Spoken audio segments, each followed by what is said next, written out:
আসসালামু আলাইকুম, সবাইকে স্বাগতম। প্রিয় শিক্ষার্থী বন্ধুরা, আজকে আমি আইসিটি বিষয়ের সংখ্যা পদ্ধতির উপর ভিত্তি করে এইচএসসি টেস্ট পরীক্ষায় এই যে সরকারি এডওয়ার্ড কলেজের যে প্রশ্নটি এসেছিল, তো এই সরকারি এডওয়ার্ড কলেজটি বিশেষ করে পাবনায় অবস্থিত একটি নামকরা কলেজ। তো এই কলেজের টেস্ট পরীক্ষার প্রশ্নের সমাধানের জন্য তোমাদের সাথে আছি আমি মোহাম্মদ সিরাজুল ইসলাম। চলো শুরু করা যাক। প্রথমে প্রশ্নটা দেখে নিই। প্রশ্নে কি বলা ছিল যে এইখানে দুইটা লাইন আছে, এ বি সি, তিন বন্ধু বাজারে গিয়ে এ এত টাকার, বি এত টাকার এবং সি এত টাকার বই কিনেছে। এর বই দেওয়া আছে বাইনারিতে, বি ওর বই দেওয়া আছে অক্টালে এবং সি এর বইয়ের দাম দেওয়া আছে হেক্সাডেসিমেলে। একটা বাইনারি, একটা অক্টাল, একটা হেক্সাডেসিমেল, তিন ধরনের সংখ্যা দেওয়া আছে। এবার গণঙে বলেছে উদ্দীপকে সি এর ক্রয়কৃত বইয়ের মূল্য অক্টালে প্রকাশ করো। তো সি এর বইয়ের মূল্য দেওয়া আছে যে F35, এটি হেক্সাডেসিমেল সংখ্যা 16 ভিত্তিক। তো এই হেক্সাডেসিমেল সংখ্যা হতে অক্টালে রূপান্তর করতে হলে আমরা বাইনারির বেস ধরে করতে পারি। এটাকে প্রথমে বাইনারি করব, 4 বিট করে বাইনারি মান বসিয়ে, তারপর সেটাকে 3 বিট করে ভাগ করে অক্টালে রূপান্তর করতে পারবো। তো যাই সমাধানের চেষ্টা করি। এই যে এইখানে F35 লিখে নিলাম। এগুলোর সমকক্ষ 4 বিট করে বাইনারি মান লিখব, কারণ হেক্সাডেসিমেল 4 বিটের কোড। 4 বিট বাইনারি মান লেখার জন্য আমরা এখানে একটা কোডের হেল্প নিতে পারি। 8421 এর উৎপত্তি সম্পর্কে ইতিপূর্বে বলেছি। এইটার মান ধরে যদি আমি এফের মান বের করতে চাই, তো এফের মান হচ্ছে 15। তো এখানে সবগুলো যোগ করে 15 হয়, তাই সবগুলো 1 হবে। এফের মান এই সবগুলো যোগ করে 15 হয়, তাই সবগুলো 1 হবে। এফের মান 4টা 1। এবার 3-এর মান কত হবে? 3 হচ্ছে লাস্টের দুইটা যোগ করে 3, 2 আর 1। তো প্রথম দুইটা যোগ 0 হবে আর শেষের দুইটা 1 হবে। যে দুইটা যোগ করে 3 হচ্ছে তার মানে 1 হবে, যেগুলো যোগ করার দরকার নেই তার মান 0 হবে। এটা 3-এর বাইনারি 3-এর নিচে লিখব। এবার 5-এর মান কত হবে? 5 হচ্ছে 4 আর 1 যোগ করে 5, তো 4-এর নিচে 1 হবে আর ওই 1-এর নিচে 1 হবে, বাকিগুলো 0 হবে। 0 1 0 1, এটা হচ্ছে 5-এর বাইনারি। 5-এর নিচে লিখব। 4 বিট করে বাইনারি মান পেলাম। হেক্সাডেসিমেল থেকে বাইনারি করে নিলাম। এবার এখান থেকে অক্টালে রূপান্তর করব। তো অক্টালে রূপান্তর করতে হলে অক্টাল হচ্ছে 3 বিটের কোড। তো এদিক থেকে এদিকে 3টা বিটে ভাগ করব। 1 2 3 এই 3টা বিটে আগে লিখব। 1 2 3 এই 3টা বিট তারপরে লিখব। 1 2 3 এই 3টা বিট লিখব। 1 2 3 লাস্টে 3টা 1 লিখব। 3টা করে ভাগ করেছি সবগুলোকে, কারণ অক্টাল 3 বিটের কোড।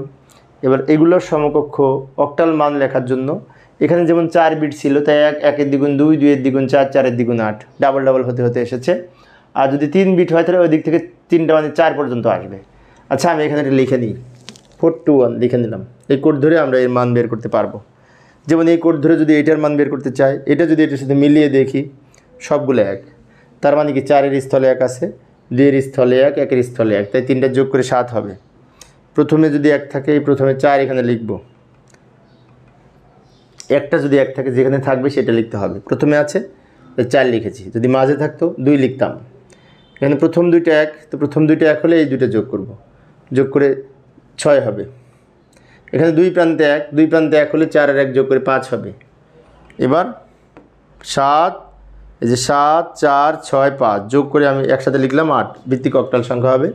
এগুলো একসাথে লিখে অক্টাল হবে, কারণ অক্টালের বেজ 8। এটা হচ্ছে গ নাম্বারের উত্তর।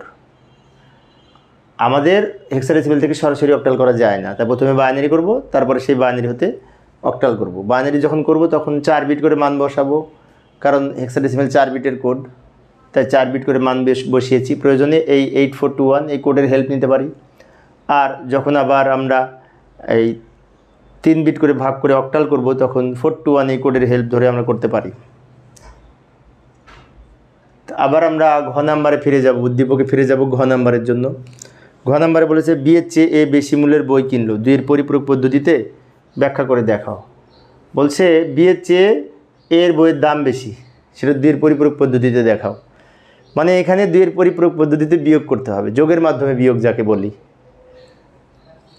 এখন এই দুইটা সংখ্যাকে প্রথমে দশমিকে রূপান্তর করব, তারপরে একটা সংখ্যাকে আবার বাইনারিতে রূপান্তর করতে হবে। এটার বাইনারি দেওয়া নেই আর এটা তো বাইনারি আছেই। যাই সমাধানের চেষ্টা করি। এইভাবে লিখব, এর বইয়ের দাম এত, এর দশমিক মান নির্ণয় করব। দশমিক নির্ণয় করে আমাদের সুবিধা হবে, সেজন্য প্রত্যেকটা প্রতীককে 2 দ্বারা গুণ করব। এই 1কে 2 দ্বারা গুণ করব প্লাস, এই 1কে 2 দ্বারা গুণ করব প্লাস, এই 0কে 2 দ্বারা গুণ করব প্লাস, এই 1কে 2 দ্বারা গুণ করব প্লাস, এই 1কে 2 দ্বারা গুণ করব প্লাস, 0কেও 2 দ্বারা গুণ করব।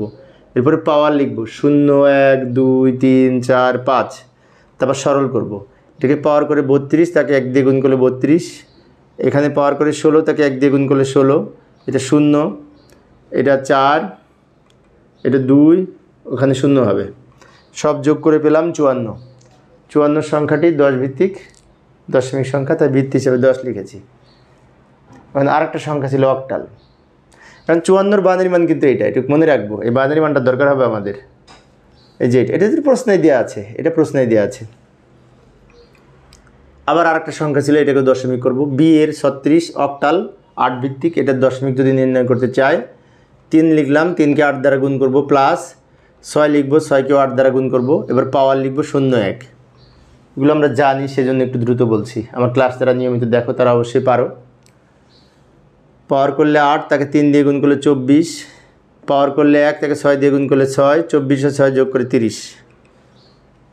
এর মান হচ্ছে 54, বি এর মান 30। এর বইয়ের দাম বেশি, কিন্তু এটাকে যোগের মাধ্যমে 2 পরিপূরক করে দেখাতে হবে।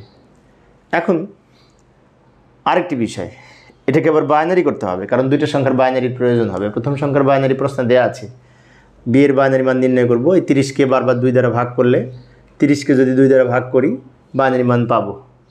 30কে 2 দ্বারা ভাগ করলে ভাগফল 15, ভাগশেষ 0 হবে। 15কে 2 দ্বারা ভাগ করলে ভাগফল কত হবে? ভাগফল 7, ভাগশেষে 1 হবে।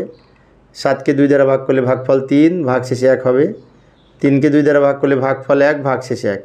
এই 1কে আবার 2 দ্বারা ভাগ করা যায় না, তখন এখানে 0 লিখব, আর এই 1 শেষে লিখব। এবার নিচ থেকে উপরের দিকে সাজিয়ে লিখলে উত্তর হবে 1 1 1 1 0। এই যে এটা হবে। এখন একটি বিষয়, এই বি এর 30-এর বাইনারি পেলাম এটা, আর এর 54 বাইনারি কিন্তু প্রশ্নে দেওয়া ছিল। 54 কত জন্য পেলাম? ওর বাইনারিতে প্রশ্নে দেওয়া আছে, তাই ওটার আর বাইনারি করার দরকার নেই। এর মানের ওটা প্রশ্নে দেওয়া আছে। 2টা সংখ্যার মধ্যে 30 ছোট, তো 2 এর পরিপূরক পদ্ধতিতে যদি পার্থক্য নির্ণয় করতে চাই, তাহলে যেটা ছোট সংখ্যা সেটাকে পরিপূরক করব। তাই 30-এর এই বাইনারি মানকে 8 বিটে সাজিয়ে 2 এর পরিপূরক মান নির্ণয় করে -30-এর মান বের করব। সমাধান করার চেষ্টা করি। এই যে 30-এর বাইনারি মানকে আমি এখানে 8 বিটে সাজিয়ে নিব। 30-এর বাইনারি মান এইটা, 5 4টে 1 0, কিছুক্ষণ আগে বের করলাম ভাগ করে করে। এর বাম পাশে এখানে 5টা বিট আছে, 1 2 3 4 5 বিট, তাই বাম দিকে আরও 3টা 0 নিয়ে আমরা 8 বিট তৈরি করে নিলাম। এর নিচে লিখব 1-এর পরিপূরক মান। এই মানটা হচ্ছে 8 বিট রেজিস্টারে সাজিয়ে লেখা মানটাকে বলে 8 বিট রেজিস্টারের বাইনারি মান। এই 8 বিট রেজিস্টারের প্রথম বিটটা সাইন বিট, চিহ্ন বিট 0, তাই সংখ্যাটি প্লাস সংখ্যা। এখন এটাকে উল্টিয়ে 1-এর পরিপূরক করব। 0 থাকলে 1, 1-এর পরিবর্তে সব 0 হবে, আবার 0-এর পরিবর্তে 1 হবে। এই যে মানটা পেলাম এটাকে বলে 1-এর পরিপূরক মান। এটার সাথে 1 যোগ করব, যোগ করে এখানে যেটি পাবো সেটি হচ্ছে 2-এর পরিপূরক মান। 1 আর 1 যোগ করলে 10, 10-এর 0, হাতে থাকে 1, হাতের 1 এর 0-এর সাথে যোগ করে 1। এবার হাতের কোনো সংখ্যা নেই, যা আছে সব নেমে যাবে। 3টা 0 নামবে, 3টা 1 নামবে। এটা হচ্ছে -30-এর বাইনারি মান। এখন প্রশ্ন হচ্ছে মাইনাস হলো কেন? কারণ এই 8 বিট রেজিস্টারের প্রথম বিটকে চিহ্ন বিট বলে। চিহ্ন বিট 0 হলে সংখ্যাটি প্লাস হয়, চিহ্ন বিটে 1 হলে সংখ্যাটি মাইনাস হয়। চিহ্ন বিট যদি 1 হয় সংখ্যাটি মাইনাস, ঋণাত্মক হয়েছে। এখন কি করব? এই -30-এর বাইনারি মানের সাথে আর একটা বাইনারি সংখ্যা প্রশ্নে দেওয়া ছিল না, ওটা তো বড় সংখ্যা এ এর মান, ওই এ এর মানের সাথে এই মানটা যোগ করব।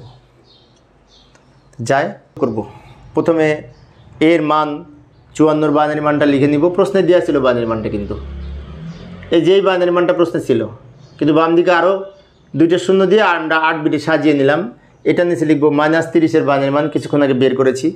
-30-এর বাইনারি মান এইটা পেয়েছি 2-এর পরিপূরক করে, এইটা কিছুক্ষণ আগে বের করেছি। এবার 2টা যোগ করব, এদিকে যোগ করব, এদিকে বিয়োগ করব, তাহলে এদিকে পার্থক্য হলো এত বেশি।